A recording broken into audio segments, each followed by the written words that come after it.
دنیا کی تاریخ پر نظر ڈالیں تو معلوم ہوگا کہ ہر دور میں کچھ ایسے لوگ بھی دنیا میں آئے جو بہت سارے لوگوں کو لیڈ کرتے ہیں اور حتی الامکان کوشش کرتے ہیں کہ ان کے محاصرے میں جتنے لوگ موجود ہیں ان کی بہتر اصلاح کی جائے، ان تمام لوگوں کو دنیا میں منفرد مقام دیا جائے۔ یہ سب باتیں ملتی ہیں ایک اچھے رہبر میں جس کے ارادے ہمیشہ مضبوط اور طاقتور ہوتے ہیں۔ یہ رہبر نہ صرف بات کرتے ہیں بلکہ ان کو پورا بھی کرتے ہیں۔ یہی وہ لوگ ہوتے ہیں جو رہبری کرتے ہیں اپنے قوم کی اور دیتے ہیں افادہ اپنے ملک کے لوگوں کو، اور دیتے ہیں تبلیغ دیگر ہم قوموں کو کہ زندگی میں کس مسئلہ کو کس طرح ڈیل کیا جاتا ہے۔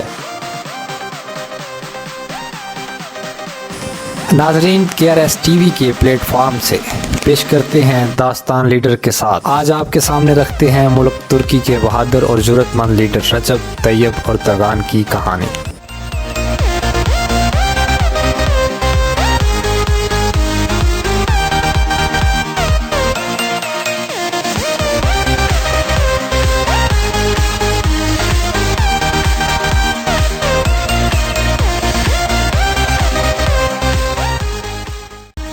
یہ واقعہ ہی لیڈر ہیں جو لیڈ کرتے ہیں بہتر انداز میں اپنے ملک کے لوگوں کو،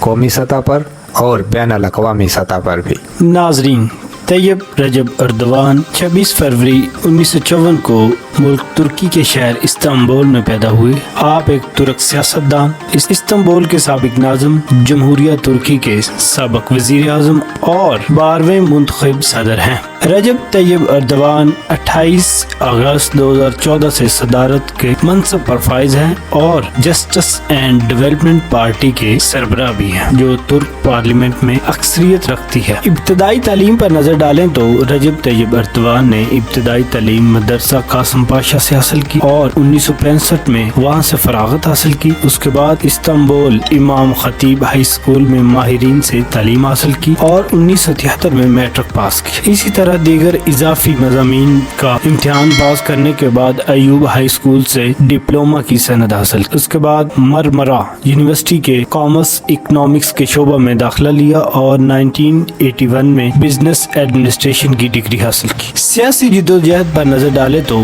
رجب طیب اردوغان اپنی ابتدائی جوانی سے ہی مضبوط اجتماعی اور سیاسی زندگی کی جدوجہد کی وجہ سے مشہور تھے اور انہوں نے 1969 سے لے کر 1982 تک یعنی 14 سال کے درمیانی حصہ میں اپنی ٹیم کے ساتھ اجتماعی کام کے تجربہ کی روشنی میں سلیقہ عمل اور ڈسپلن سیکھا۔ چونکہ وہ ایک وسیع نظر اور روشن فکر نوجوان تھے اور پختہ یقین تھا کہ وہ اپنے ملک و ملت کا بڑا فائدہ اس میں ہے کہ وہ سیاسی زندگی میں قدم رکھے، چنانچہ بڑے دھوم دھام اور متحرک صورت میں سیاسی زندگی میں داخل ہوئے۔ رجب طیب 1983 میں رفاع پارٹی کی تاسیس کے ساتھ بڑی طاقت کے ہمراہ میدان میں اترے اور 1984 میں استنبول کے ضلع بایوگلو کی ایک تحصیل کے صدر بن گئے، پھر استنبول شہر صدر بن گئے اور 1985 میں رفاع پارٹی کے مرکزی قرارداد کمیٹی کے رکن مقرر پائے۔ اسی عرصہ میں طیب اردوغان نے بڑے پیمانے پر کوششیں کی، خصوصاً نوجوانوں اور عورتوں کو سیاست کی طرف راغب کیا۔ اسی دوران معاشرے میں سیاست کی ترویج اور قومی مفادات کے لیے اہم اقدامات اٹھائے اور یہی وجہ تھی کہ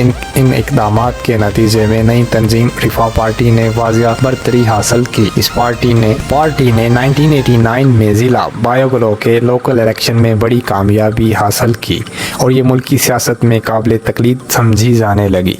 27 مارچ 1994 میں ہونے والے لوکل الیکشن میں رجب طیب اردوغان ملک کے سب سے بڑے شہر استنبول کے گورنر منتخب ہوئے۔ اس وقت استنبول کا شمار دنیا کے ان شہروں میں ہوتا تھا جہاں نہ امن قائم تھا اور نہ ہی ترقی تھی۔ اس شہر میں جہاں پانی اور برق کی قلت تھی وہیں کوڑا کرکٹ اور کچرے کا مسئلہ تھا۔ ان جیسے بہت سارے بڑے بڑے مسائل کو حل کرنے کا ایسا حل نکالا کہ دیکھتے ہی دیکھتے دنیا کے خوبصورت شہروں میں استنبول کو ایک بنا دیا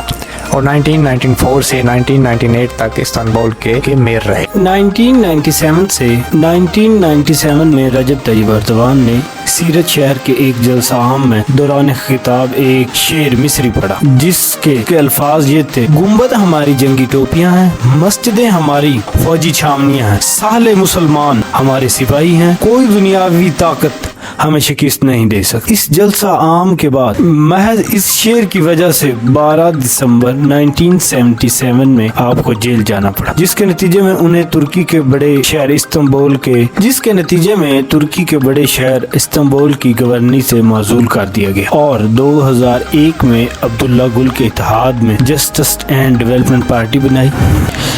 لیکن شہر سیرت کے جلسہ عام کے مقدمہ کی وجہ سے طیب رجب اردوان نومبر 2002 کے انتخابات میں امیدوار نہ بن سکے، کیونکہ ان کی اہلیت کے بارے میں اسی مقدمے کی روشنی میں عدالتی حکم آیا تھا، اور پھر جب اس معاملے میں قانونی ترامیم ہوئی تو انتخابی رکاوٹیں دور ہوئیں، جس کے بعد 9 مارچ 2003 کو جب رجب طیب اردوان نے اسی سیرت شہر سے پارلیمانی امیدوار کے لیے انتخاب لڑا تو 86% ووٹ حاصل کیے، جس کی بدولت وہ 22ویں الیکشن میں سیرت شہر کے رکن پارلیمنٹ منتخب ہوئے اور 2003 کے الیکشن میں وزیر اعظم بنائے۔ 2014 میں ترکی کی